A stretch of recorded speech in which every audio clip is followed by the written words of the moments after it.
Okay, I am here with Larry Letow, and I am Suzanne Ratty with Ideas360. I guess I should mention that for the new folks joining us today.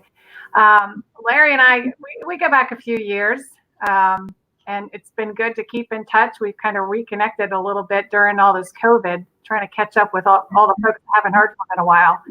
And I appreciate you joining us, Larry. For the folks that are joining us, I know you're a big guru in technology, but why don't you give everybody just a little bit of background on where you've been and what you've done?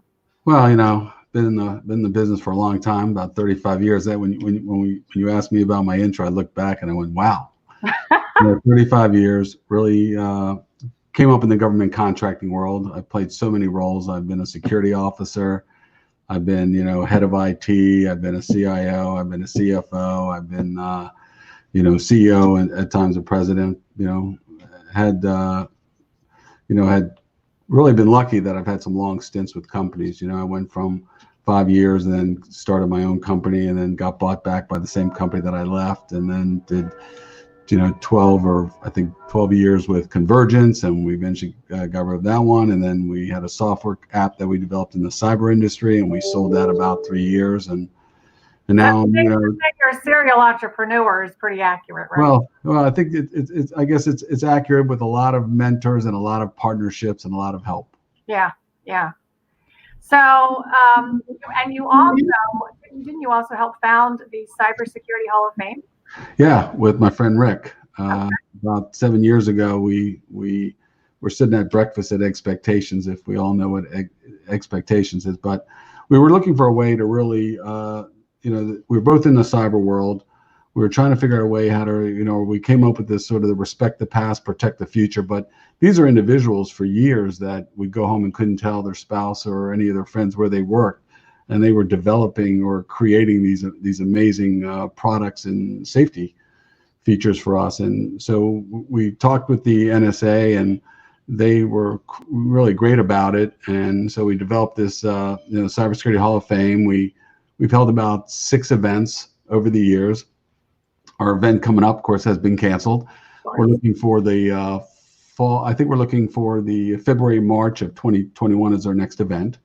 And we usually induct between 5 and 7 people. And these people, what they've done and their stories that they tell in that night are amazing. And they never thought they would receive recognition or be able to even speak about it. So it's very cool, very great to hear the stories. Very cool. Yeah, I was checking out the website. You got some great names there. And that kind of brings us to the discussion today. We're going to try to touch on technology and innovation and even the hot buzzword around about social distancing. But as it relates to COVID and technology, we all know that technology, everything is in a mode of real innovation right now. But technology in particular has a big role to play. What have you seen on your side of things? Well, it's twofold, right? I mean, for an IT staff, they had to deal with one infrastructure, right? If it was their company. Now they have 50 employees at home, and are they dealing with 50 different infrastructures? They do have to make sure, they might have a very secured, virtualized environment where everybody sort of uses that as the method of communication. But some companies don't have that, right? Some companies say, take your laptop home, log in using your home router, and let's pray you have security there. So there's a big play that all of a sudden we have to now secure people's home systems and make sure it's secure before they connect to our system, because we clearly don't want that problem to occur. What do we do with our data? How are they accessing the data? Is the data secured? How are we backing it up? Or are they accidentally saving it to a local drive? So I think there's a whole realm of those issues that you have to deal with. And then, then it goes back to what we talked about earlier, just how do you manage to that? Uh-huh. How do you, manage the staff and the people, and what tools are you going to implement? So now there's a whole new line of tools that are being implemented that,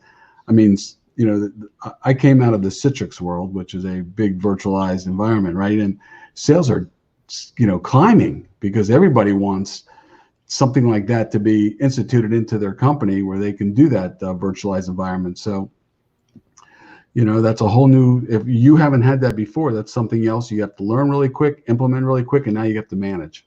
Yeah. And you and I were talking before we went live, but the element of virtual workforce, all of these things that surprisingly, I was actually pretty impressed with how surprisingly quickly even large organizations adapted to moving their employees to a virtual environment. I was sharing with you that, I know someone that works for a financial firm, and they've never ever let their people work from home. So they pretty quickly adapted to that. But that brings up a whole nother set of challenges. And you and I were talking about the millennials and how, this is kind of the perfect storm for a typical millennial, if you will. But it also means that managers, leaders have to understand the dynamics of working from home. And even though technology allows us to do that, there's some challenges with managing. So maybe you want to recap what we talked about earlier. Yeah, I mean, just for our organization, we're a big Microsoft shop. So we use Microsoft Teams, but we also use Trello to manage projects. We use Slack for, communications on certain projects. We had to institute all of that. And then how do you set up metrics and manage people to make sure that they're doing their job? It's no longer, I think, just a strictly 8-hour day, right? Now does your 8 hours of day or your 10 hours of work get spread out over 20? Because, what's the model? And it doesn't matter anymore. I mean, I laugh because, Google spent all this money and Twitter spends all this money on creating these great environments, dry cleaning, car washes. But now people are working from home, and that's not important to them. So, in Twitter, and we talked about earlier, Twitter announced that you never have to return to work as long as you work there. So what is that going to do to the commercial real estate market? Right. How important is, I think for the first time, people are going to realize that when they come up for renewal on their lease, I don't need 10,000 or I don't need 5,000. And people are going to enjoy working home. It saves them money, right? There's gas money. So there's some savings that they might take less money to work from home than return. And I think the other big thing is going to be huge is the recruiting world. Mm-hmm. You can now recruit national. Mm-hmm. Like before, we would only recruit regional. You have to be able to come to Columbia or do this. Right now, I don't care where you work from. Yeah, agreed. And, that kind of ties into, again, just a little off topic, but it ties it to mentorship. I know that's been a big thing for you. It was for me in my career as well early on. Just talk to me about that a little bit.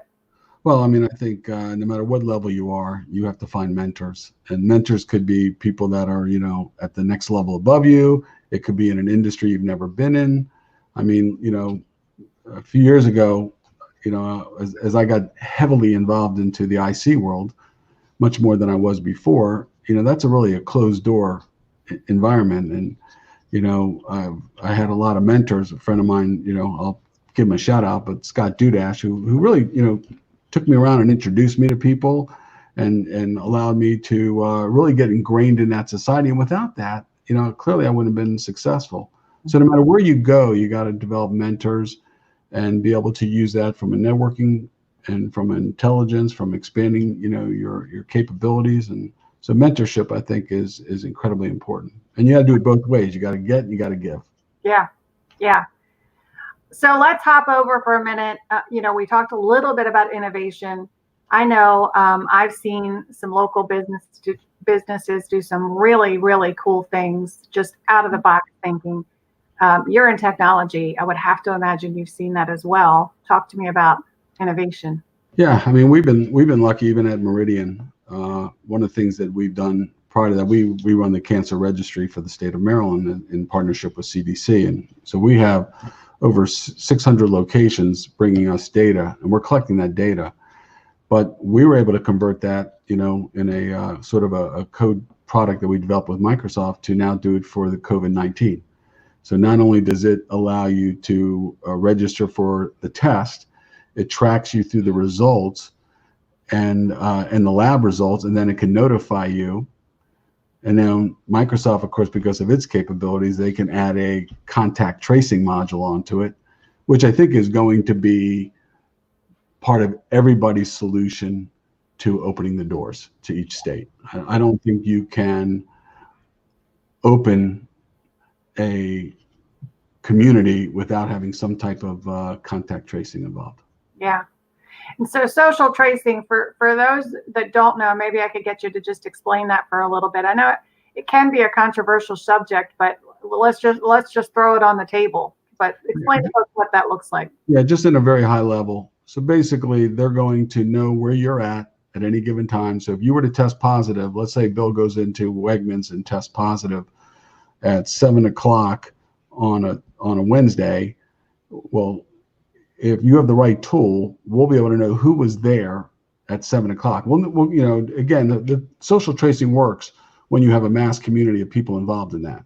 Mm-hmm. So certain apps don't have that mass community. So you really got to look at that. But you could be able to say if there's 20 people that you know, or 50 people that you know that was in Wegmans at that time, you can send a text message to those people and say, hey, you were possibly exposed to coronavirus. Please get tested.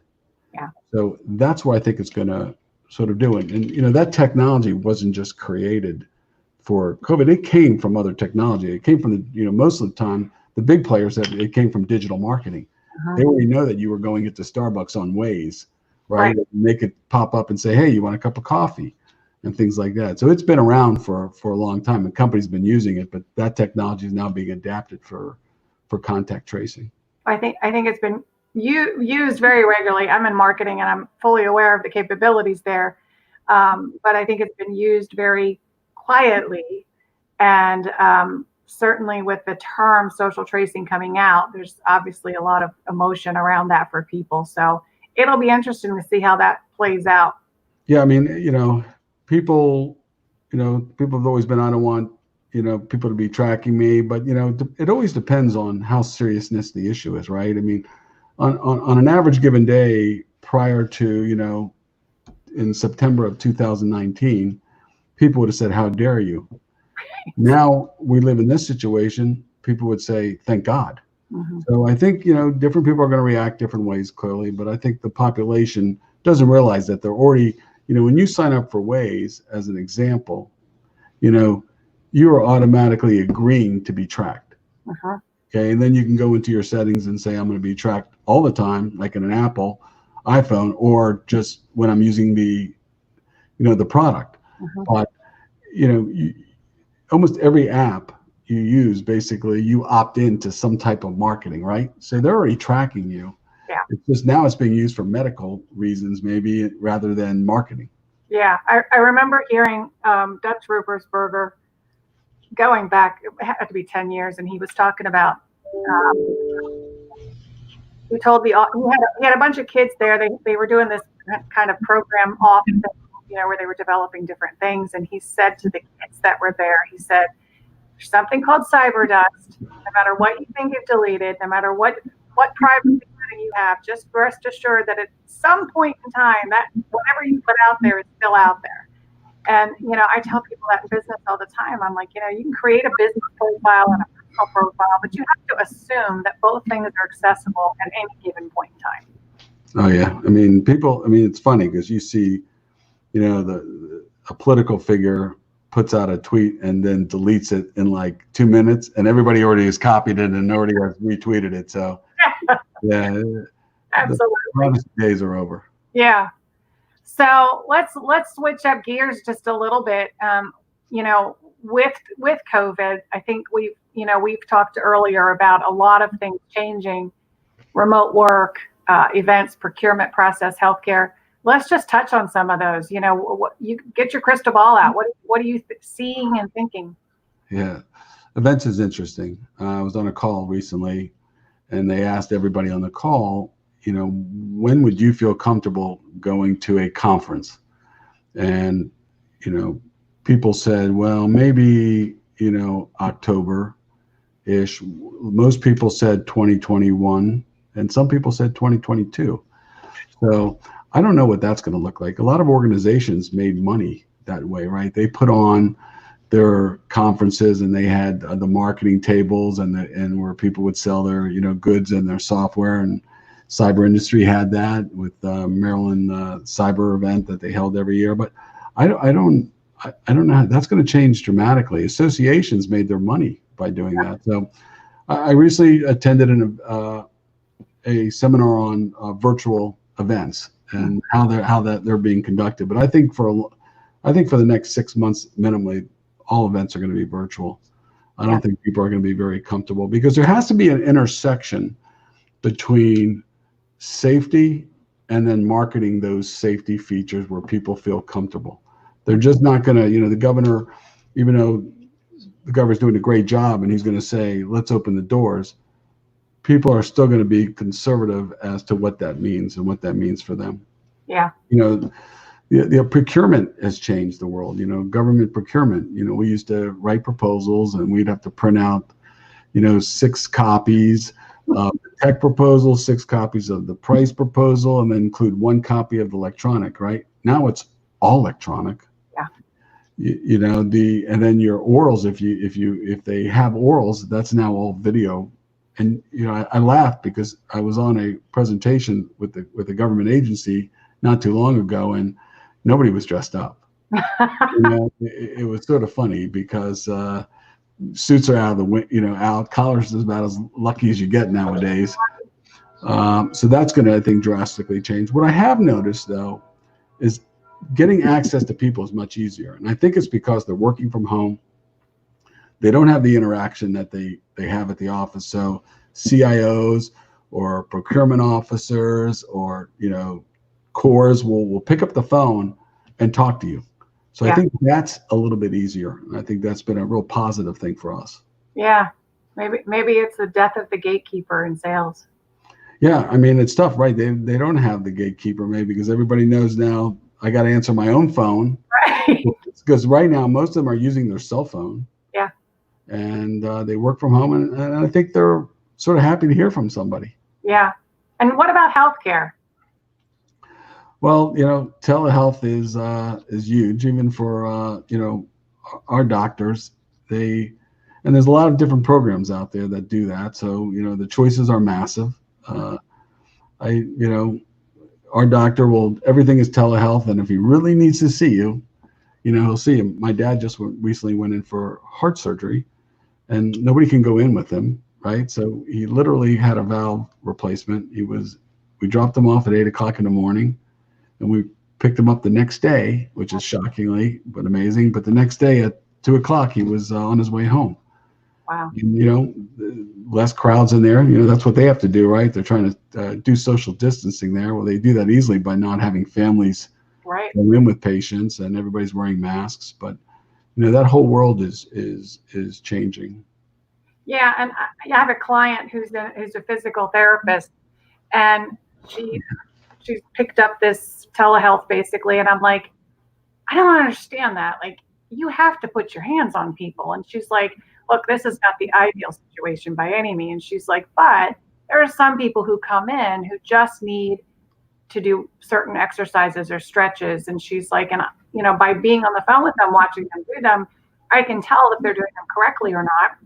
And she's like, it's not the best case scenario, but it certainly provides some options, especially now. But I think going forward, I know with my son when he was growing up, I know when he's got an ear infection, just give me the medicine. So I think it will provide a lot more access and a lot less time. That might be the one risk to it, is that they might give out medicine a little bit quicker, maybe before. Right. I mean, it's interesting about this whole. So my wife runs a charity. I give her a little plug, Respite Retreats, and they do on-site retreats for people suffering from cancer and those caregivers and family members. But they can't do that during this time, especially if you have cancer, right? You're not going to go out as you probably would before. So, she has to create these sort of retreats in a box and be able to sort of make these items readily available, still have to support the community in some fashion, but you can't do it in the way that you were able to do it before. And so recently she raised a lot of money to provide individuals that do not have access to telehealth, so that she can provide them a tablet so they can now use, any of the programs that are out there to gain access to their doctors. Because before, the only way they could do that would be by going into the office. Wow. Yeah. Cool stuff. I think that a lot of this, a lot of people looking at COVID and, they have very negative feelings about it. I'm not happy COVID's here, but I'm really happy that it has forced change and innovation. I think that unless you create a culture of innovation, innovation sometimes a hard road for companies to go down and to embrace change. And so I'm kind of glad that we're kind of questioning the status quo at this point. Yeah, I like you said before, there was a lot of companies that only wanted every employee to be in the office. Uh-huh. And so really for them to adapt, and for all companies having to adapt, it's really created the next norm. Yeah. And who knows what's going to happen with that. I mean, we're going to go through stages of recovery, but I'm not sure what items will not be recovered. I can't see companies going back to everybody in the office all at the same time till at least a vaccine is out there. But then the definition, what's a vaccine? Is a vaccine something you take and you never get it? Or do you suffer with this for a week and then you get the vaccine and then you recover? Right. So you have to define what a vaccine looks like and how it's going to affect the individual, especially if you're in a certain age group, of 60 and above, where you are more chance of being heavily affected by this. Uh-huh. Yeah. And this won't be the only one. We're talking about COVID-19, but what's going to be the next thing that hits us? Yeah. Yes, and I'm sure we'll be a little more prepared because I think our workforce will be a little more prepared in how we do things. But even the government contracts now, as you bid these government contracts for the first time, you see remote work listed in there. Yeah. Before you would never see that. They wouldn't even fathom offering that. Right. Yeah. I think we needed a little bit of change and innovation. So for that, I am grateful. All right, let's get your opinion.